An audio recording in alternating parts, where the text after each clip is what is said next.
University road पर जारी BRT red line मंसूबा सिंध हुकूमत की नाअहली और मुबैना करप्शन की नई मिसाल बन गया।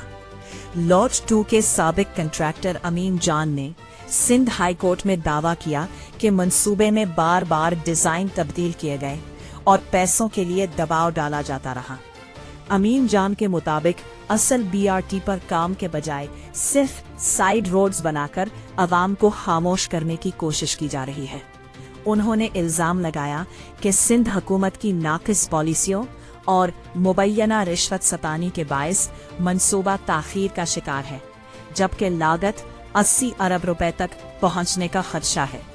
साबिक कंट्रैक्टर ने मामले की शफाफ तहकीकात, कमीशन बनाने और नैब से इंक्वायरी का मुतालबा भी कर दिया।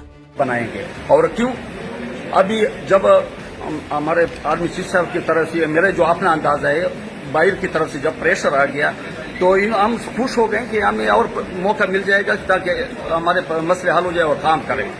इन्होंने इतना प्रेशर में आ गया कि प्रोजेक्ट को टर्मिनेट कर दिया और सारा गन मेरे ऊपर डाल दिया। इसकी ताखीर का जिम्मेदार कौन है? यही मैं आपको बता रहा हूँ कि सारे डिजाइन इन्होंने चेंज किया और डिजाइन अभी तक ही नहीं है इनके पास। कौन करवा रहा था? क्यों करवा रहे थे? ये अपने पैसे बनाने के लिए हमसे पैसों को डिमांड करते थे।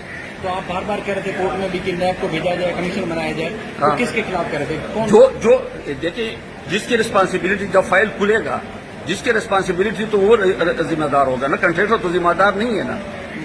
मैं तो ये हमेशा ये इनको कहते हैं, ये हमेशा ये जो हमारा डिस्ट्रिक्ट बोर्ड है उसके उनके इतना रागिब शाह वार्ड चेयरमैन रहे, बहुत ईमानदार अफसर है, वो फैसले इनके खिलाफ करे डिस्ट्रिक्ट बोर्ड